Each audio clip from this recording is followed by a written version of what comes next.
Bom, gente, agora a gente vai falar sobre a página 362, tá? Meios de transporte e a integração do território brasileiro, tá? Gente, os meios de transporte, eles tiveram um papel fundamental para integrar todas as regiões brasileiras, como a gente vai ver agora. Então vamos lá, acompanhe na página 362. Em razão de sua grande dimensão territorial, nosso país necessita de uma ampla rede de transporte para o deslocamento de pessoas e para que as mercadorias produzidas, tanto pelas indústrias quanto pela agropecuária, tenham acesso a diferentes regiões do Brasil. Agora imagina comigo. Imagina uma indústria no sudeste do Brasil, como elas iam transportar as mercadorias que elas produzem para a região norte. Ia ter que ter um fluxo rodoviário, uma malha rodoviária boa, um fluxo de transporte bom, tá? Então, pela dimensão territorial brasileira, o governo brasileiro foi obrigado a melhorar os meios de transporte, tá ok? Continuando lá. Atualmente, as vias de transporte brasileiras são constituídas por rodovias, ferrovias e hidrovias, ou seja, pelo chão, pelo ar e também por trens, tá? A gente vai ver, por trens, tá? E hidrovias pela água, tranquilo? Beleza. Continuando, onde é que eu parei? Tá.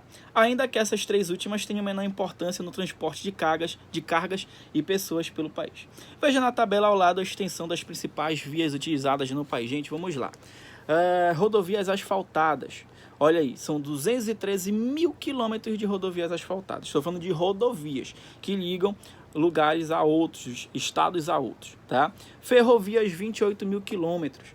Tá? Hidrovias e trechos navegáveis são 41 mil quilômetros. As ferrovias, gente, são estradas de ferro onde passam os trens. Aqueles trilhos de ferro se chamam ferrovias, só para não ficar muito confuso aí na cabeça de vocês, tranquilo? Então são as três principais. Eu falei as aéreas, mas as aéreas não são principais aqui em meios de transporte brasileiro.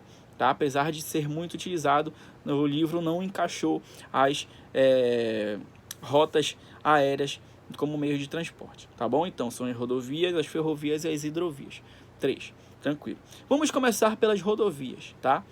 Em relação às vias de transporte, as rodovias em nosso país são predominantes e responsáveis pela maior parte da circulação de cargas e pessoas. Eu não sei se vocês se lembram, mas há uns 3 anos atrás, mais ou menos, teve a greve dos caminhoneiros. E a greve dos caminhoneiros afetou diretamente aqui o nosso estado e também o Brasil todo. Eles pararam. Então, daí deu para perceber que as rodovias, gente, elas são os principais fluxos de mercadoria de pessoas no Brasil. Tranquilo? O mapa abaixo mostra a distribuição atual das principais rodovias e ferrovias brasileiras. Olha só, a rodovia está de vermelho, rodovia está de vermelho, a linha vermelha, e a rodovia não pavimentada, não asfaltada, a rodovia vermelha é a pavimentada, e a rodovia roxa é a não pavimentada. Olha aí, de rodovias não pavimentadas que temos. Quando eu falo não pavimentadas, são sem asfalto. Tá? Então, quando chove, fica aquele lamaçal todo, carros atolam, caminhões atolam, enfim. Tá? E as ferrovias são essas com traçados. Tá? As ferrovias são aquelas que os metrôs não, os trens passam levando cargas. Tá? Essas ferrovias, elas geralmente vão de um estado ao outro e atravessam aí o Brasil todo. Então, tá bom? Então, vamos lá.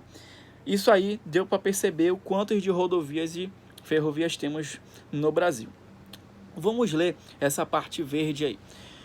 O predomínio de rodovias e ferrovias no Brasil. O predomínio de rodovias em relação a outras vias de transporte teve início a partir da década de 50, como a gente já falou um pouco lá atrás. Na década de 50, o governo federal, na época do Juscelino Kubitschek, o JK, ele pensou o seguinte: a gente vai abrir um monte de rodovia para poder integrar regiões brasileiras. Então foi a partir de 1950 que teve essa ideia de abrir estradas e rodovias. Tá? Naquele período, o governo brasileiro passou a incentivar a expansão das vias rodoviárias, principalmente em direção ao interior do território. Quando eu falo ao interior do território brasileiro, é a região norte e a região centro-oeste. Então, eles começaram a fazer rodovias que integrassem a região sudeste e nordeste, as regiões norte e nordeste. Tranquilo? Embora a integração do território tenha sido iniciada por meio das ferrovias, no século XIX, tal integração, assim como a ampliação e ocupação do interior do território, ocorreu efetivamente com a construção das rodovias. Gente, primeiro, o Juscelino Kubitschek, JK, ele fez ferrovias, estradas de ferro por onde passavam trens, e esses trens levavam cargas e pessoas também, tá? Logo em seguida, um pouco mais tarde, houve a implantação de rodovias, não pavimentadas no início, claro, o investimento era menor, mas depois houve a pavimentação de algumas rodovias, tá bom? Então, olha aí, falamos sobre as rodovias agora. Agora a gente vai lá para a página 363, virando, que a gente vai ver um gráfico bem legal, que está escrito assim: Brasil, condições das rodovias, isso em 2017, tá? Vamos lá.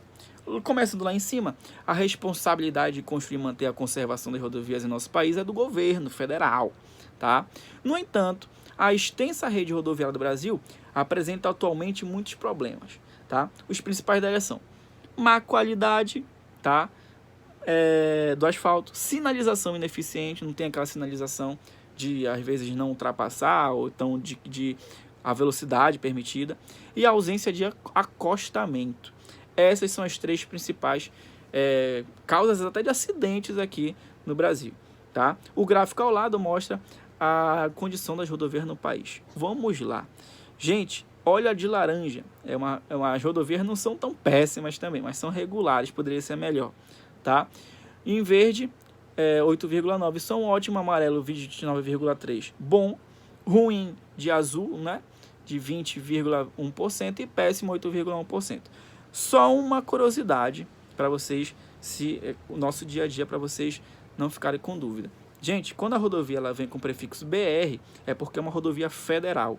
Já que é uma rodovia federal, quem tem que tomar conta, quem tem que asfaltar, sinalizar, é o governo federal, tá? Quando a rodovia é PA, tá? Que é nossa sigla do Pará, significa que essa rodovia é uma rodovia estadual. Aqui no Pará é PA, no Rio de Janeiro é RJ, em São Paulo é outra sigla, enfim, tá? Mas quando vem PA 163, por exemplo, essa rodovia quer dizer que é uma rodovia estadual e o governo do Pará que tem que fazer a manutenção dessa rodovia. Quando a rodovia é BR, como a BR-316, essa rodovia é uma rodovia federal. Isso implica nessas situações aí, tá ok? Então, a gente vai falando sobre rodovia. O último ponto de falar de rodovia, que algumas rodovias brasileiras, elas cobram pedágios. Por que elas cobram pedágios? Aqui na região norte na região norte eu ainda não sei nada sobre pedágios em rodovias. Pelo menos no Pará não tem. Mas na região sudeste é comum a cobrança de pedágios, como na figura abaixo aí do gráfico, tá? Essas figuras aí, esse pedágio, quer dizer, ele é cobrado porque essas rodovias são rodovias particulares, de empresas particulares.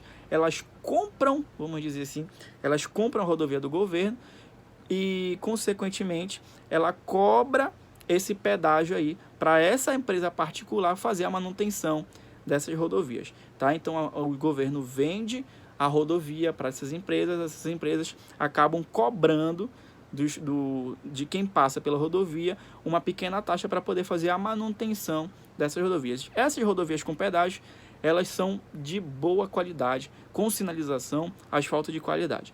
Isso é mais comum na região sudeste e também na região nordeste do Brasil, na região sudeste e sul do Brasil. Nordeste tem algumas, mas não são tantas, tá? Mas são mais comuns na região sul e sudeste do Brasil. Tranquilo? Na próxima aula a gente vai falar sobre ferrovias e hidrovias brasileiras. Obrigado.